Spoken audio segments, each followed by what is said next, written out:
Well, let's suppose that we wanted to indicate that there was grassy verge surrounding the site and perhaps some screening, and our trees are embedded within it.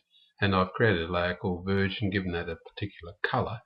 And all you need to do is just draw a polyline approximately over the area that the verge will cover. And I don't need to be too fussy at all. We'll assume that the split fence is behind, so we'll come in through here and go like so, and then I'll go C for close. So I've made a little error there, and I can move that back. So there's a little zone for our area. Now I happen to use the fence line indicator for that, which is clearly wrong, but I can fix that by going to properties and change here and put it back by layer, and we'll go back to being a continuous line. So now we want to hatch that area. So to draw, hatch, we use a solid hatch, and we'll pick entities. So we just pick the zone and OK it.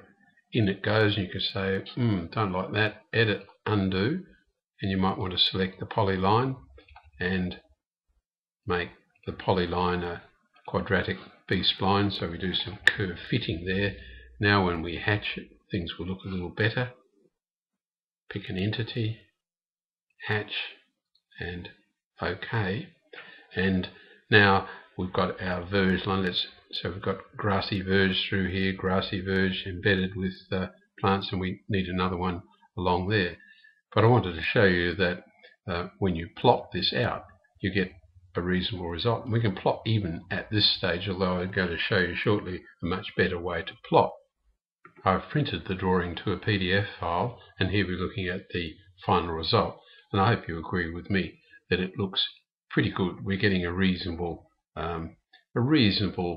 approximation of the hand-drawn drawing. The trees are showing well, the allotments, the drainage lines, and so on. So that showing your verge on its own layer can be a useful device.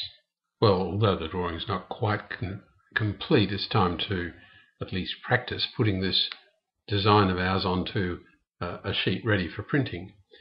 The most convenient way to do that is to select everything that you want to include on the sheet, and I'll select the whole lot, right click and say create a block.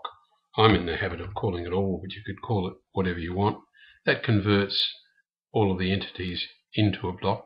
You can choose to leave them separate if you like, and you might want to do that, because if you click on it now, you need to explode to break them back and put you back to where you were. But I digress. We want to go to the Pages palette, so we can type page, and up will pop the dialog box. We're going to create a new, and we'll call this, we give it a meaningful name, and I can select a page size. So we'll take a B3 sheet. So we're plotting to B3.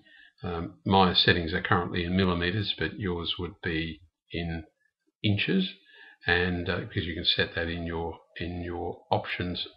And we'll call this, give it a name, we'll call it B3 sheet, B3 sheet all, and we'll go OK. So now if we zoom extents here, we're looking at a B-sized piece of paper, and what we can do now is to insert the block that we've just created. So we go to the block manager. There should be a block there called all, and there is. We can pick it and OK it. You can see that the block is ghosting behind me as I'm bringing it in, and we're putting it onto our sheet.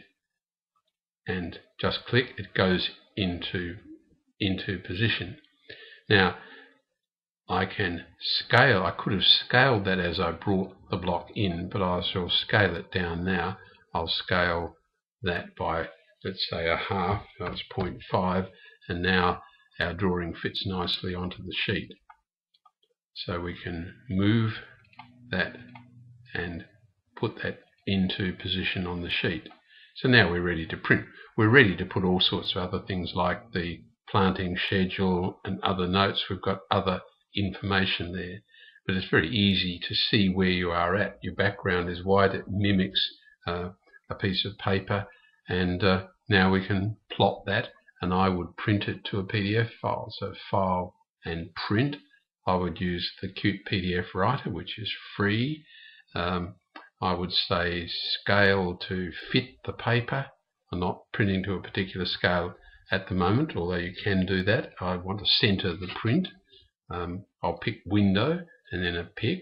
I'll print the whole sheet, and you'll see a fair amount of white, of course, around here. So I'm just setting a box.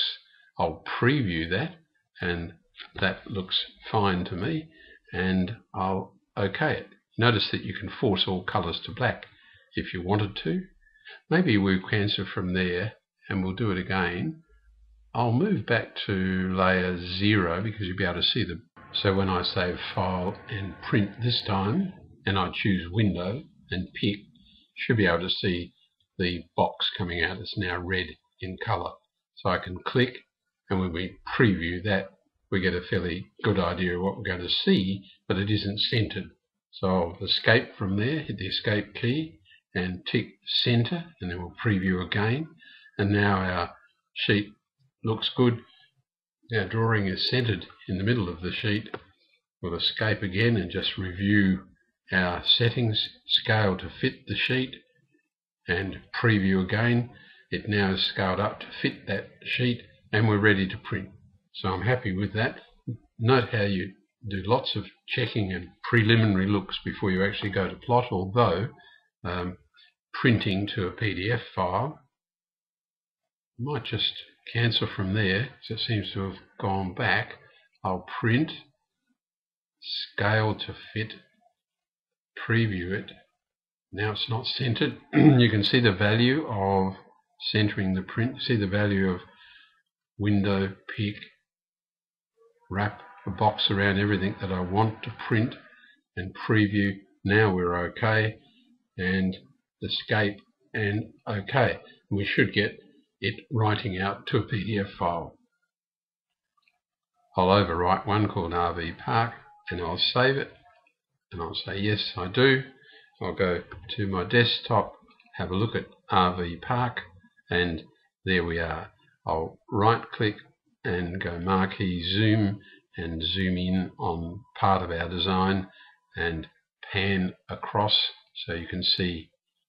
I may have left that one with a complex line rather than a continuous line, but again you get quite an interesting effect and an interesting graphic. And I'm scanning across the area now so you can see in detail how things are looking.